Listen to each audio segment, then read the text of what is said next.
Demi nama Bapa dan Putra dan Roh Kudus.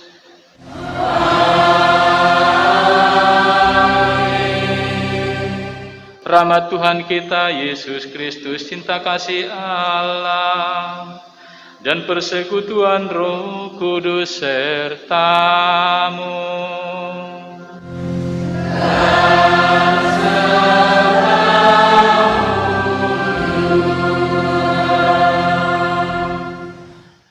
Bapak, Ibu, dan saudara-saudara yang terkasih dalam nama Yesus Kristus, selamat datang untuk kita semua pada perayaan Ekaristi hari Minggu biasa yang ke-24 ini di Gereja Katedral Sibulga. Iman saja tanpa diwujudkan dalam perbuatan yang nyata tidaklah cukup. Siapa saja yang mengaku pengikut Yesus harus meniru apa yang telah dilakukan oleh gurunya. Sabda Tuhan hari ini, setiap orang yang mau mengikuti aku, ia harus menyangkal dirinya, memikul salibnya dan mengikuti aku. Dengan ikut ambil bagian dalam hidupnya, mereka akan mengalami kebangkitan bersamanya. Semoga Ekaristi hari ini membuat kita semua menjadi kuat dalam mengikuti Tuhan Yesus. Karena itu, saudara-saudara terkasih, maka sangat tepat bagi kita pada hari ini untuk kembali merenungkan relasi kita dengan Tuhan. Sejauh mana kita menghayati diri kita sebagai murid Kristus yang diminta oleh Yesus ikut memikul salibnya. Dan supaya kita layak mengikuti perayaan Ekaristi ini, marilah kita hening sejenak, menyadari diri kita di hadapan Tuhan dan sesama.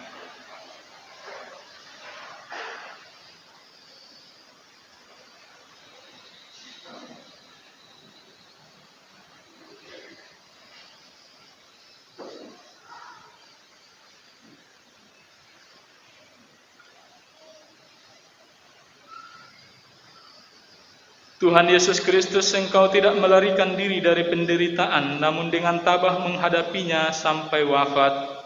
Tuhan, kasihanilah kami. Tuhan, kasihanilah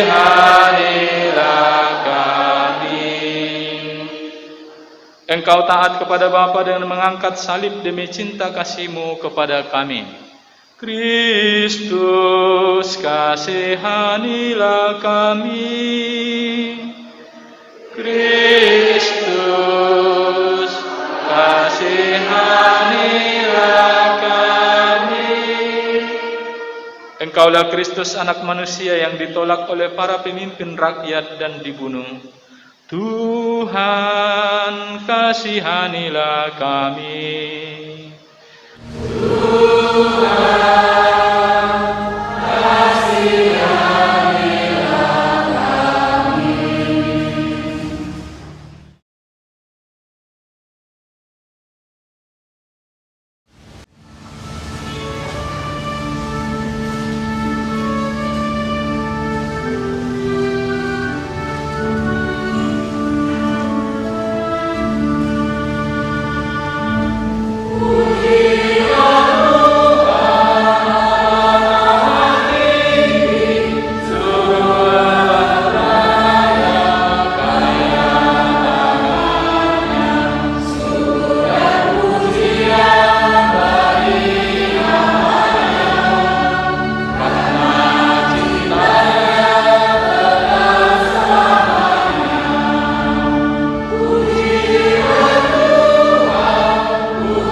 Marilah kita berdoa. Ya Allah, Putra-Mu rela menderita sampai wafat di salib demi keselamatan kami. Semoga salib Putra-Mu itu selalu menjadi sumber kekuatan pada saat kami mengalami penderitaan dan menjadi pendorong bagi kami untuk berempati terhadap penderitaan sesama.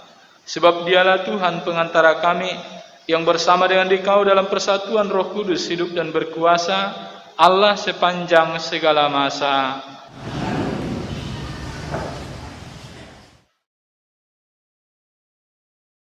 Bacaan pertama.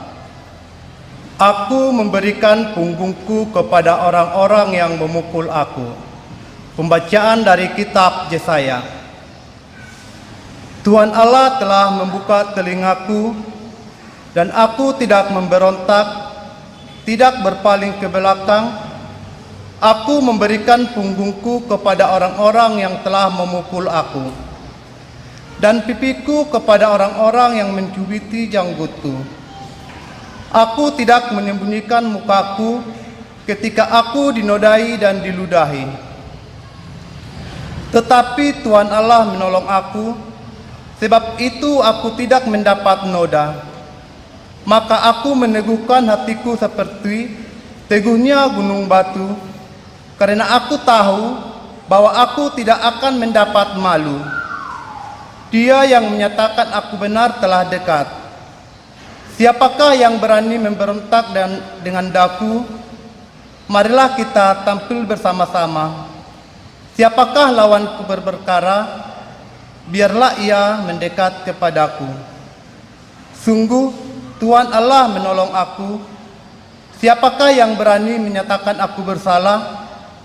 Demikianlah sabda Tuhan.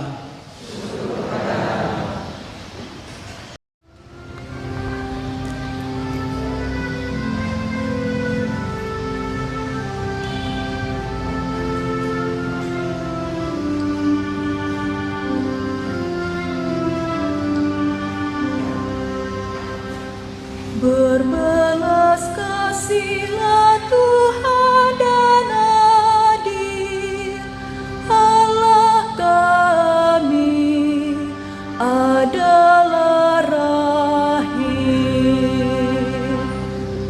Berbelas kasihlah Tuhan dan adil,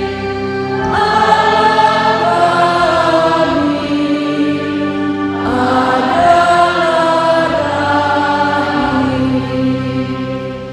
Aku mengasihi Tuhan, sebab Ia mendengarkan suara permohonanku, sebab Ia menyandingkan telinganya kepadaku. Maka seumur hidupku aku akan berseru kepadanya.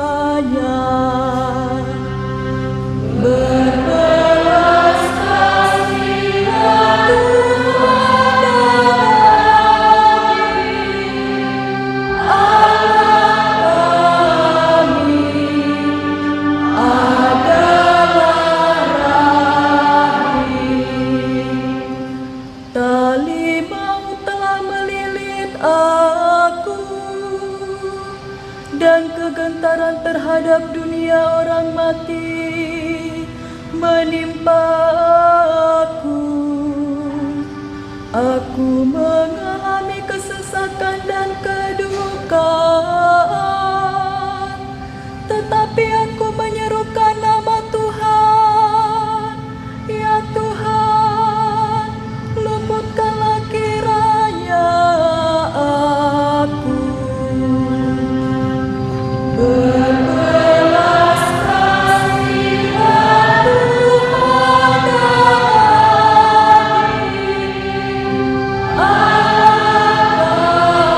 adil, Allah kami adalah rahim. Tuhan adalah pengasih dan adil, Allah kita penyayang. Tuhan memelihara orang-orang sederhana.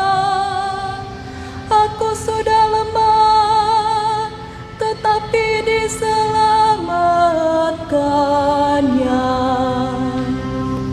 Berbelas kasihlah Tuhan dan adil,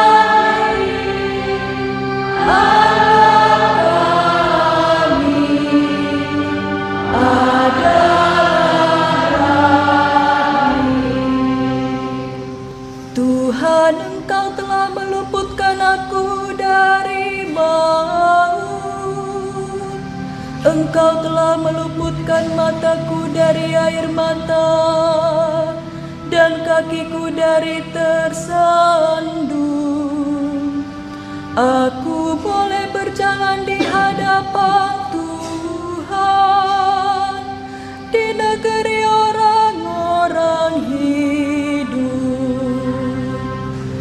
berbelas kasihan Tuhan dan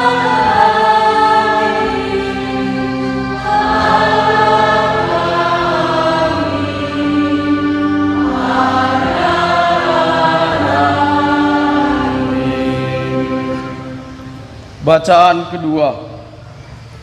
Jika iman tidak disertai perbuatan, maka iman itu pada hakikatnya adalah mati.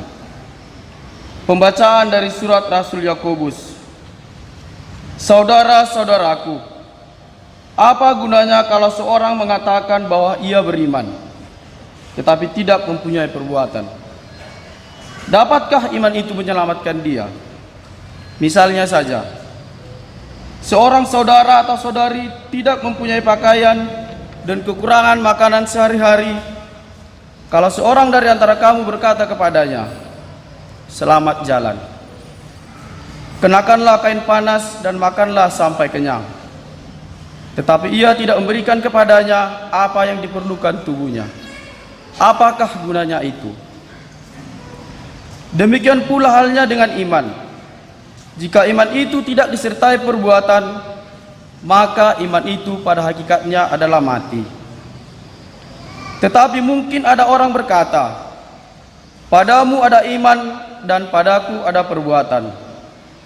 Aku akan menjawab dia, "Tunjukkanlah kepadaku iman itu tanpa perbuatan, dan aku akan menunjukkan imanku kepadamu dan dari perbuatan-perbuatanku." Demikianlah sabda Tuhan.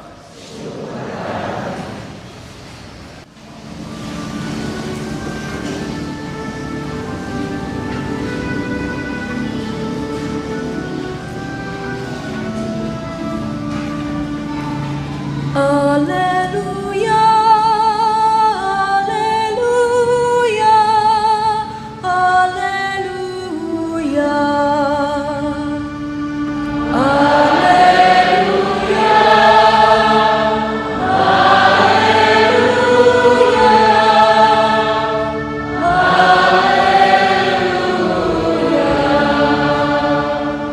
Aku sekali-kali tidak mau bermegah selain dalam salib Tuhan kita Yesus Kristus, sebab olehnya dunia telah disalibkan bagiku dan aku bagi dunia.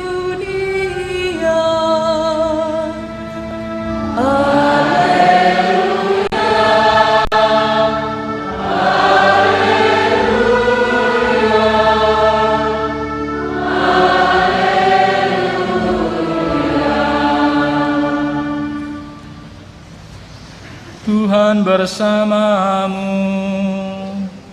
dan bersama rohmu. Inilah Injil Yesus Kristus menurut Markus.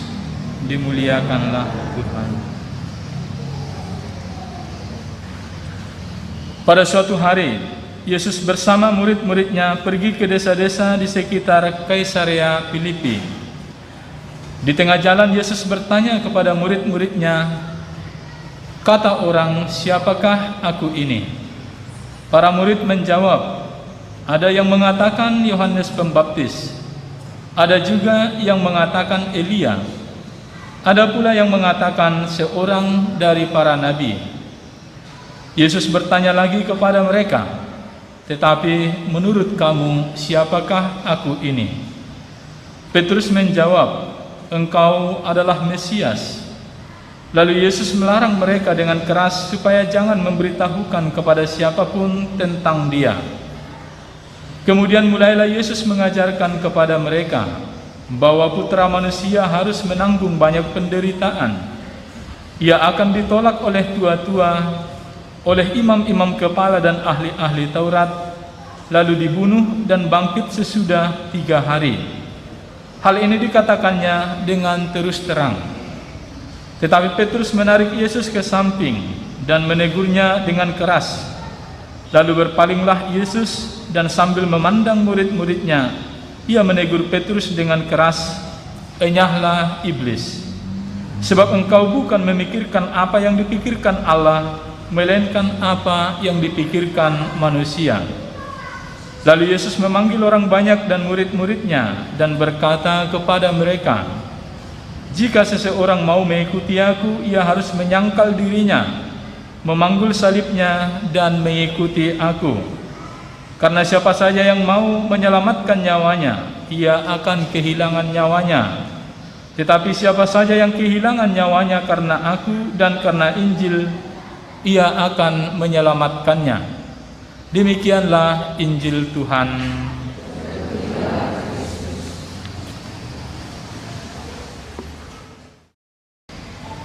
Bapak, Ibu, saudara-saudari yang terkasih dalam nama Yesus Kristus, ada ungkapan dalam bahasa Batak, yakni ninna tu ninna. Kalau kita mengerti apa artinya ungkapan dari bahasa Batak ini, maka kita akan tahu bahwa sebetulnya ninna tu ninna itu mengarah pada kata-kata orang atau gosip. Dikatakan ninna tu ninna itu menurut orang lain nanti, yang kemudian disebarkan lagi kepada orang lain, dan inilah sebetulnya yang disebut dengan gosip itu. Penelitian Bapak Ibu saudara-saudara terkasih ternyata juga menyimpulkan bahwa hampir 52 menit setiap hari manusia memakai waktunya untuk menggosip. Menggosip ini bukan hanya soal keburukan orang lain, tetapi menceritakan orang lain. Begitu Bapak Ibu bercerita bahwa bulan depan keponakan akan menikah, maka itu sudah digolongkan sebagai gosip atau menceritakan orang lain kepada orang lain. Karena itulah maka memang gosip ini sesuatu yang harus dihindari. Kenapa? Karena memang ini tidaklah baik. Dalam Injil hari ini Bapak Ibu saudara-saudara terkasih, kita dengarkan bersama-sama bagaimana diceritakan kepada kita yang terkait dengan apa juga yang disebut dengan ninna tu ninna ini. Ternyata tidak hanya hidup dalam konteks hidup kita sekarang ini. 2000 tahun yang lalu sudah juga hidup apa yang disebut ninna tu ninna, atau sering juga kita sebut sebetulnya sebagai kabar burung. Bapak Ibu mengerti ketika disebut kabar burung apa artinya? Mengapa disebut gosip ini sebagai kabar burung? Kita mengerti saja dari katanya disebut kabar burung karena kalau burung nanti berbunyi di satu tempat, maka nanti beberapa menit lagi kita melihat burung itu tidak ada lagi di tempatnya, tetapi suaranya selalu dapat kita dengarkan. Karena itulah maka dia juga disebut dengan kabar burung. Tidak sepenuhnya baik Bapak Ibu saudara-saudara terkasih. Ada kalanya memang kabar burung ini atau gosip yang kita katakan tadi itu bisa kemudian membuat orang lain begitu menderita. Ada sebuah cerita tentang seorang kerbau yang baru saja pulang membajak sawah dan kemudian dia sedang rebahan karena kecapean. Ketika dia sedang rebahan, datanglah anjing ke tempat dia dan kemudian kepada anjing dia bercerita, "Ah temanku," katanya, "aku sangat lelah dan kalau boleh besok aku ingin istirahat saja." Itu yang dikatakan oleh kerbau kepada anjing, "Saya sudah lelah dan kalau boleh besok saya ingin istirahat saja." Kemudian anjing ini pergi dan dia bertemu dengan kucing. Kepada kucing kemudian dia bercerita, "Saya baru bertemu dengan kerbau," katanya. Dan kerbau mengatakan bahwa besok dia ingin istirahat dulu sebab bos memberi dia pekerjaan yang sangat berat. Sudah berubah apa yang disampaikan oleh anjing kepada kucing. Kemudian kucing pergi, dia bertemu dengan kambing. Kepada kambing dia bercerita lagi. Dia katakan, kerbau komplain katanya, sebab bos memberi dia pekerjaan yang berat, maka besok dia tidak mau bekerja lagi. Dikatakannya seperti itu. Kambing ini kemudian pergi, dia bertemu dengan monyet. Dan kepada monyet dia bercerita yang lain lagi. Dia katakan kerbau tidak mau kerja lagi sama bos, katanya. Ia ingin kerja di tempat lain, sudah berbeda. Keesokannya kemudian monyet itu bertemu dengan bosnya. Kepada bos itu kemudian dia cerita, kerbau akhir-akhir ini sudah berubah bos. Dia katakan, dia tidak mau lagi bekerja sama bos, dia mau bekerja sama bos yang lain. Si bosnya kemudian marah, kemudian tanpa berpikir panjang, kemudian dia menyuruh orang lain untuk memotong kerbau itu, dan kerbau itu akhirnya mati karena dipotong.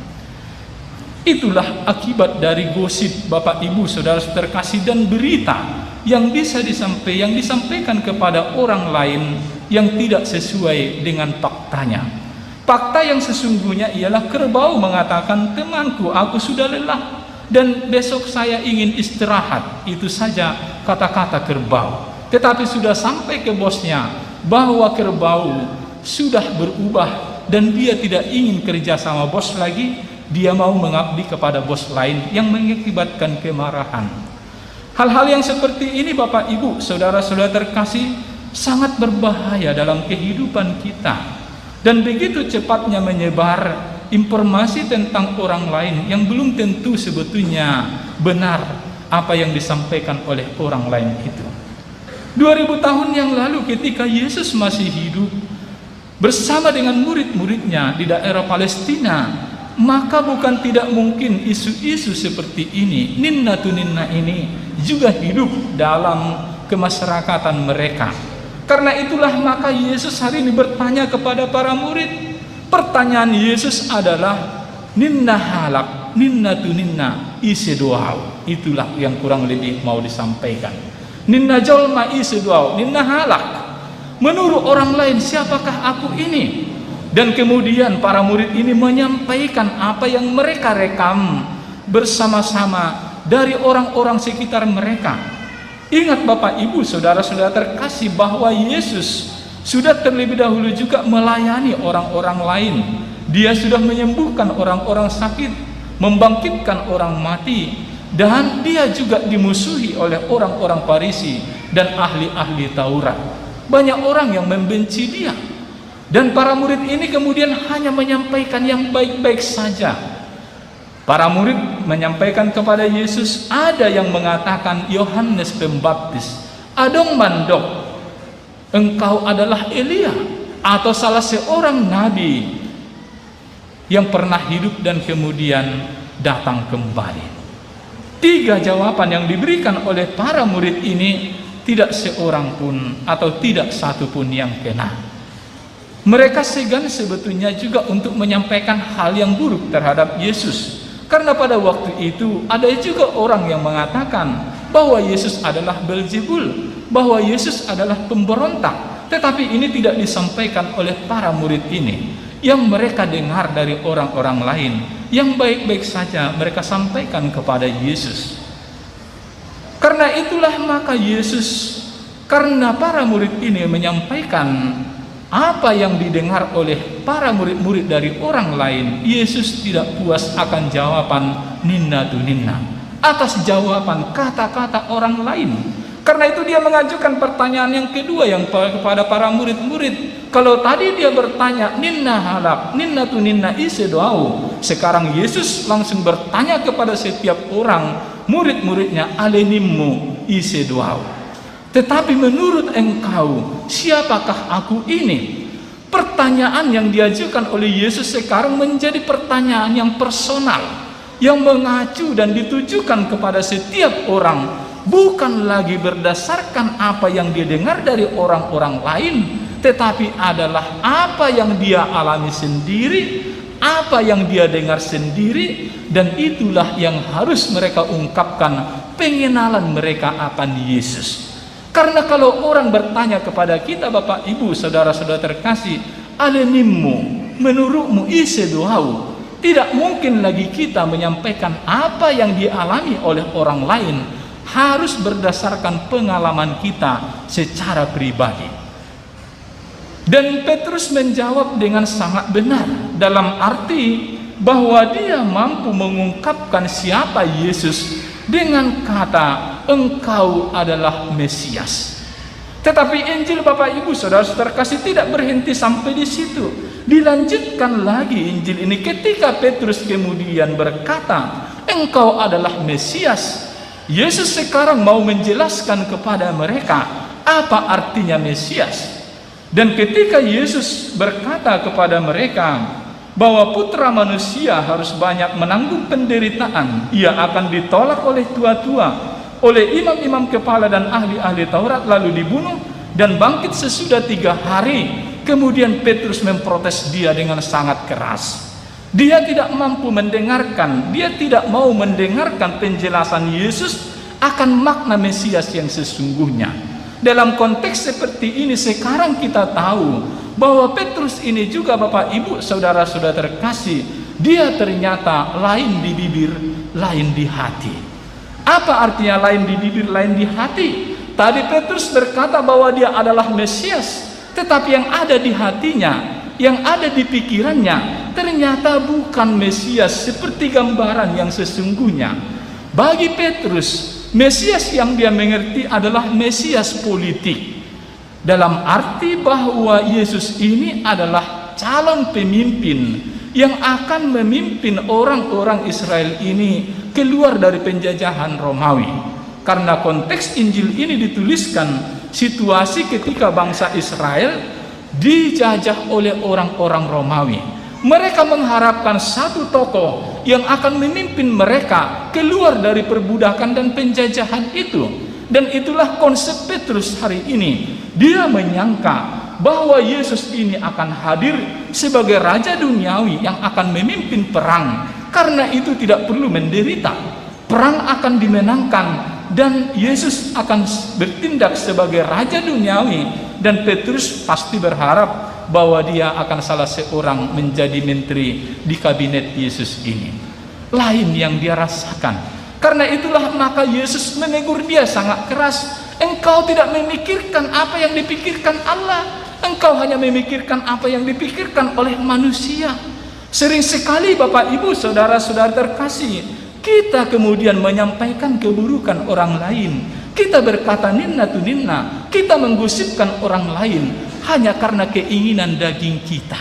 Kita lebih memikirkan apa yang dipikirkan oleh manusia. Dan banyak orang puas ketika dia menjelek-jelekkan orang lain. Ketika orang lain jatuh karena isu yang dia buat, maka dia menjadi begitu senang. Hari ini Bapak Ibu Saudara-saudara terkasih, kita diingatkan. Dalam bacaan kedua tadi sangat jelas disampaikan kepada kita, iman tanpa perbuatan pada hakikatnya adalah mati. Artinya apa? Artinya ucapan harus sesuai dengan pikiran, harus sesuai dengan hati kita masing-masing. Satu kata, satu perbuatan, itulah sebetulnya tanda orang yang beriman dengan sungguh-sungguh kepada Yesus.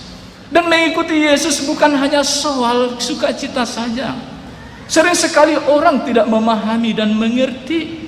Orang hanya mampu bersyukur kepada Tuhan karena jabatannya naik, karena ekonominya sukses, karena dia memiliki hal-hal yang dia anggap sebagai keberhasilan. Dia hanya mampu melihat itu sebagai keikutsertaan Yesus.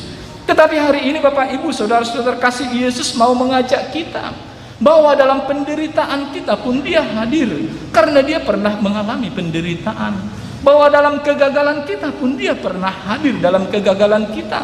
Dan yang paling penting, Yesus berkata kepada kita pada hari ini, sesudah hari ketiga saya akan bangkit. Artinya ada harapan akan segala penderitaan kita, ada harapan akan segala kematian yang kita alami karena kita berpikir secara manusiawi. Hari ini Yesus mengajarkan kepada kita mengikuti Yesus dengan jalan salibnya. Itu artinya kita mau menerima resiko-resiko dari mengikuti Yesus. Ada banyak orang yang tidak mau mengikuti dan menjalani resiko untuk mengikuti Yesus. Hanya karena sebuah jabatan orang bisa berpindah iman. Hanya karena seorang calon istri perempuan atau laki-laki mereka meninggalkan imannya. Yesus berkata pada hari ini kepada kita bahwa mengikuti Dia juga harus mampu memikul salib. dengan arti bahwa resiko-resiko akan kita alami ketika mengikuti Yesus. Bisa saja ada pertentangan dalam rumah tangga, di mana ada ibu atau orang tua tidak setuju karena mau mengikuti Yesus. Ada orang yang mau menjadi pastor tapi tidak direstui oleh ayah dan ibunya, yang menimbulkan pertentangan. Inilah resiko-resiko dari mengikuti Yesus dengan sungguh-sungguh. Karena itulah maka pada hari ini kita sangat penting Bapak Ibu saudara-saudara terkasih, untuk kemudian menyadari diri kita sebagai orang-orang yang beriman, sebagai orang-orang Kristen yang sejati, yang harus juga sejalan apa yang kita ungkapkan dengan apa yang kita rasakan dan apa yang kita pikirkan. Ada sebuah cerita tentang seekor singa Bapak Ibu saudara-saudara terkasih yang begitu ganas di sebuah padang gurun. Singa ini begitu ganas dan menyantap setiap orang yang lewat di tempat itu. Hingga kemudian di suatu saat dia kepada singa-singa yang lain bercerita. Dia katakan, saya sudah mendengar khotbah dari Yohanes Pembaptis yang mengatakan setiap orang harus bertobat. Dan kemudian dia katakan, saya akan bertobat dan tidak akan memangsa orang-orang Kristen yang akan lewat di tempat ini.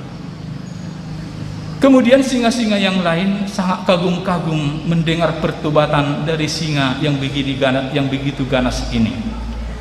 Hingga beberapa bulan kemudian terdengarlah isu bahwa seorang Kristen yang lewat di situ juga dimangsa oleh singa dan yang tersisa hanya mulutnya saja. Maka dicari semua singa-singa siapa yang memangsa ini, karena singa yang biasanya memangsa manusia ini sudah bertobat. Mereka selidiki semua hingga akhirnya mereka temukan ternyata singa yang ganas itu juga yang memangsa orang itu. Dia diadili, dikatakan engkau mempermalukan kelompok singa-singa. Bukankah pada waktu itu kau sudah berjanji bahwa engkau tidak akan memangsa orang Kristen yang lewat lagi di sini? Kemudian singa itu berkata, iya, saya memang sudah pernah berjanji bahwa tidak akan memangsa orang Kristen lagi. Tetapi orang ini lewat dan kemudian saya datang. Sebelum saya memangsa, saya sudah mencium seluruh badannya dan ternyata hanya mulutnya yang Kristen, yang lain tidak berbau Kristen. Karena itu saya mangsa semua kecuali mulutnya. Dan sekarang kalian lihat, mulut itu masih ada di situ dan saya tidak mangsa. Tulang-tulangnya tidak Kristen, tangannya tidak Kristen, rambutnya tidak Kristen. Maka saya mangsa dia, katanya. Iman tanpa perbuatan Bapak Ibu saudara-saudara terkasih pada hakikatnya adalah mati. Mungkin cerita ini lebih kepada kami para pengkhotbah ini yang mungkin juga pandai berkhotbah tetapi tidak dalam pelaksanaan kehidupan setiap hari. Karena itu Injil hari ini adalah Injil yang berbicara untuk semua orang, kepada kami para pengkhotbah, kepada kita semua para umat, untuk menyesuaikan hati, pikiran dan ungkapan kita. Karena Yakobus berkata kepada kita pada hari ini, iman tanpa perbuatan itu pada hakikatnya adalah mati. Karena itu mari kita membuktikan perbuatan kita, iman kita dalam bentuk perbuatan, sehingga kita Bapak Ibu saudara-saudara terkasih bisa dikatakan menjadi orang-orang Kristen yang sejati. Jika kita berkata bahwa kita bagian dari solusi yang akan membangkitkan orang lain, memberi semangat dan harapan kepada orang lain, maka hindarilah ungkapan ninna tu ninna dan kata-kata orang. Ada begitu banyak kita dengar kabar tentang orang lain, tetapi tidak semuanya harus disampaikan kepada orang lain. Karena orang itu akan bisa kesulitan hanya karena ungkapan-ungkapan yang kita sampaikan kepada orang lain yang belum tentu kebenarannya memang 100% dan benar apa yang kita sampaikan terhadap orang itu. Amin. Mari kita semua berdiri menyampaikan iman kepercayaan kita. Aku percaya akan Allah Bapa yang Maha Kuasa, pencipta langit dan bumi, dan akan Yesus Kristus putranya yang tunggal Tuhan kita, yang dipanggil Roh Kudus,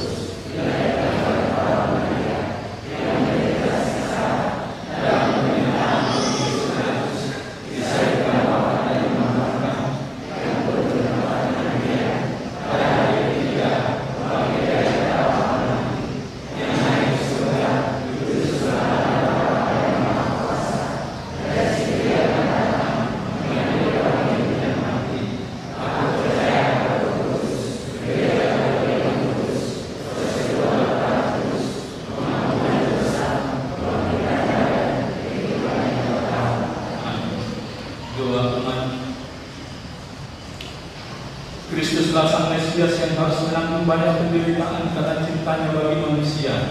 Maka kita berdoa kepada Allah Bapa dengan pengantaraan Yesus yang rela menderita demi keselamatan kita.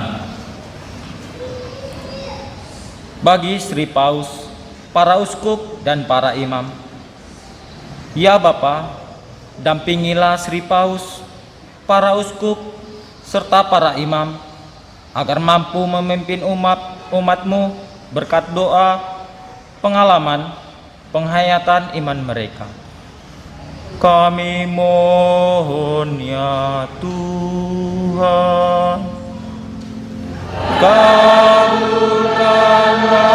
doa kami ya Tuhan. Bagi orang-orang sederhana yang setiap hari melaksanakan tugas mereka tanpa menonjolkan dan disebut-sebut orang lain, ya Bapa, berkatilah mereka yang bertekun dalam amal kebaikan tanpa menonjolkan diri, dan semoga mereka menjadi teladan bagi sesamanya. Kami mohon ya Tuhan.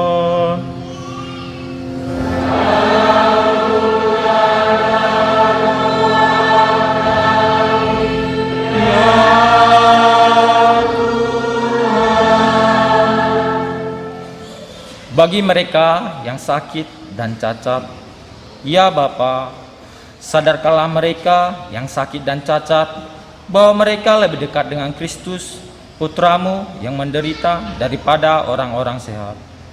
Kami mohon ya Tuhan. Kabulkanlah doa kami ya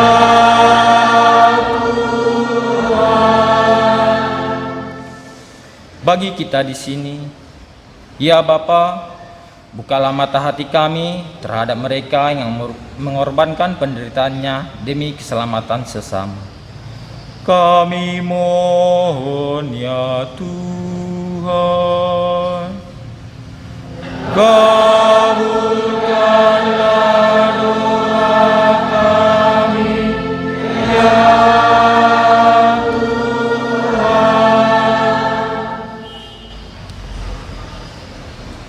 Allah Bapa kami, dengarkanlah doa kami yang kami panjatkan dengan rendah hati. Perkenankanlah kami menyatakan iman kami kepadamu tak hanya dengan kata melainkan juga tindakan, dengan pengantaran Kristus Tuhan kami.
Ya Allah, terimalah persembahan yang kami tunjukkan sebagai ungkapan syukur dan pengenalan atas sengsara, wafat dan kebangkitan putra demi keselamatan kami. Sebab Dialah Tuhan pengantar kami hidup dan berkuasa, kini dan sepanjang masa. Amin. Tuhan bersamamu.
Dengan sengsara yang menebus dosa kami, dengan kebangkitan dari Allah, Ia merintis jalan menuju hidup abadi, dan dengan kenaikan yang ke surga kehadapan-Mu, Ia membuka pintu surga bagi kami.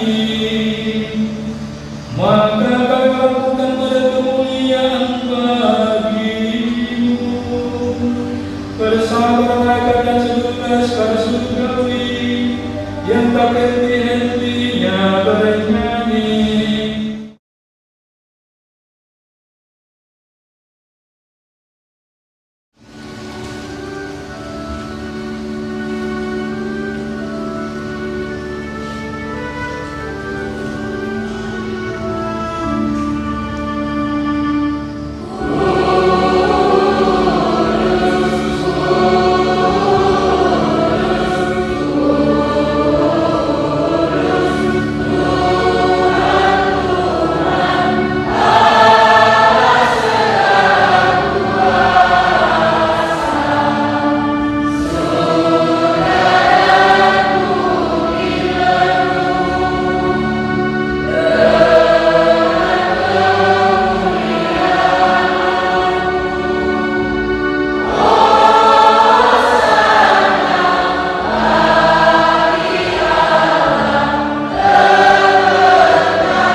Sungguh kuduslah Engkau ya Bapa, sumber segala kekudusan.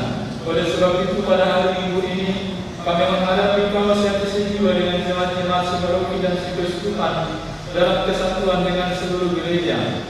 Dalam perayaan ini kami menyenangkan bahwa Kristus bangkit dari alam maut. Engkau telah meninggikan Dia dan mengaruniakan kepadanya nama yang mengatasi segala nama. Dalam nama Dia yang adalah Tuhan, kami mohon kuduskanlah persembahan ini dengan daya Roh-Mu, agar bagi kami menjadi tubuh dan darah kasih Tuhan kami Yesus Kristus. Ketika akan diserahkan untuk menanggung sengsara dengan rela, Yesus mengambil roti, mengucap syukur kepada-Mu, lalu mencacahkan roti itu dan memberikannya kepada murid-muridnya seraya berkata, "Terimalah dan makanlah, inilah tubuhku yang diserahkan bagimu."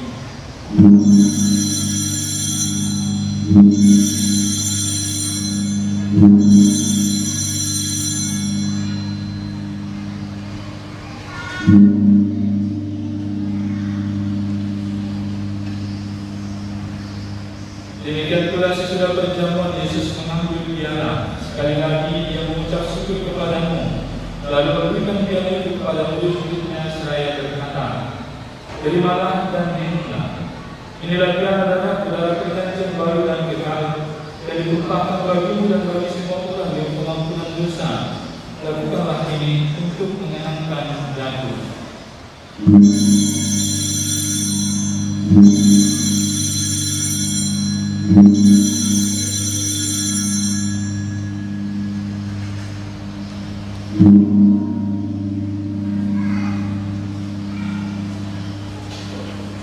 Setiap kali kita makan roti ini dan minum dari tiang air ini, kita menyatakan iman kita.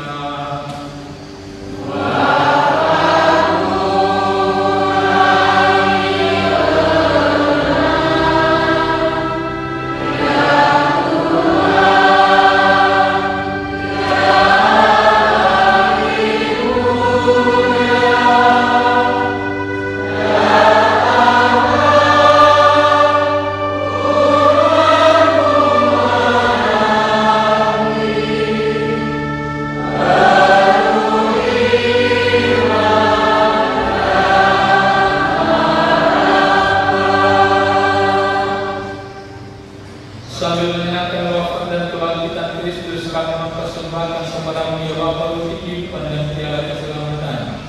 Kami bersyukur sebab kami Engkau anggap layak menghadap Engkau dan berbakti kepadamu. Kami mohon agar kami menerima tubuh dan darah Kristus dihimpun menjadi satu umat oleh Roh Kudus. Bapa, perhatikanlah gerejamu yang tersebar di seluruh bumi. Sempurnakan umat dalam cinta kasih, dalam persatuan dan Paus kami Fransiskus dan Uskup kami Fransiskus, serta para imam, diakon dan semua pelayan sabdamu. Ingatlah kami saudara-saudari kami kaum beriman yang telah meninggal harapan dengan bangkit, dan akan semua orang yang telah berjuang dalam kerahimanmu, terimalah mereka dalam cahaya wajahmu. Kasihilah kami semua agar kami Engkau terima dalam kebahagiaan yang abadi, bersama Santa Maria Perawan dan Bunda Allah, bersama para rasul dan semua orang kudus dari masa ke masa yang hidupnya berkenan di hatimu. Semoga kami penyebab berkenan turut serta memuji dan memuliakan Engkau dengan pengantaran Yesus Kristus Putramu. Dengan pengantaran Kristus bersama Dia dan dalam Dia, bagi wala Bapa dan pengampunan dan persekutuan dan Roh Kudus, segala hormat dan kemuliaan sepanjang segala masa.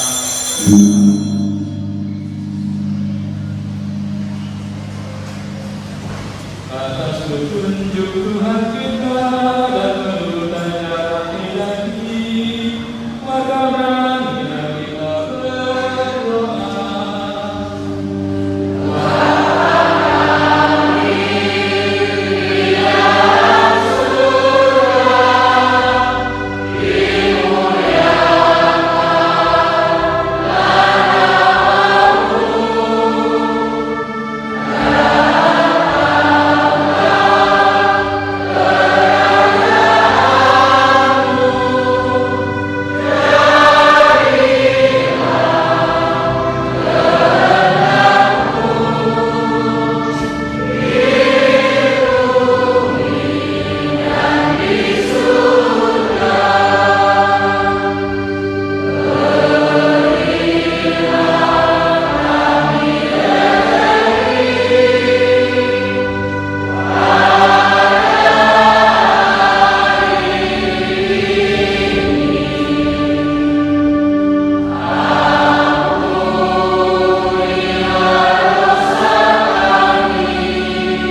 yang perhitungkan dosa kami, tetap perhatikan dalam beritamu dan restuilah kami, supaya hidup bersatu dan rukun sesuai dengan kehendak-Mu, sebab Engkaulah penentara kami kini dan sepanjang masa.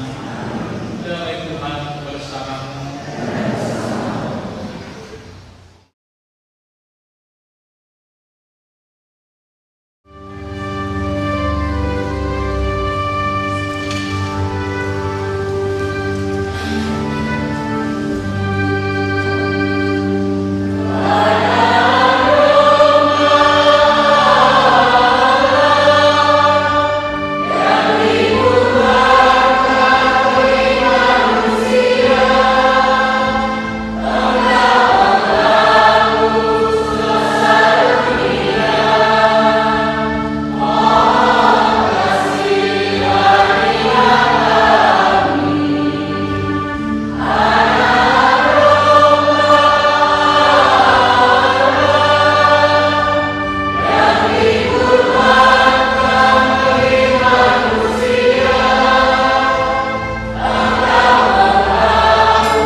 Inilah lembaga yang menghapus dosa dunia. Berbahagialah kita yang diundang ke perjamuan Tuhan.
Marilah kita berdoa.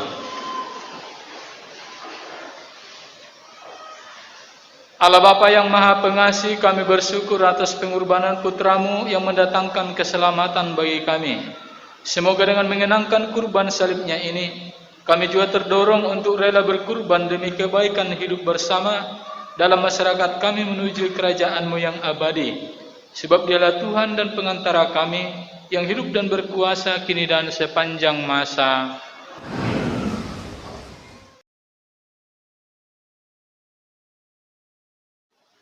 Mari kita tutup peran ini dengan menerima berkat dari Tuhan.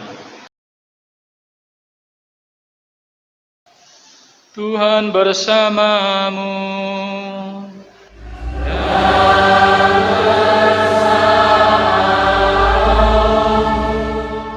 Semoga saudara-saudari sekalian diberkati oleh Allah yang Maha Kuasa, Bapa dan Putera dan Roh Kudus.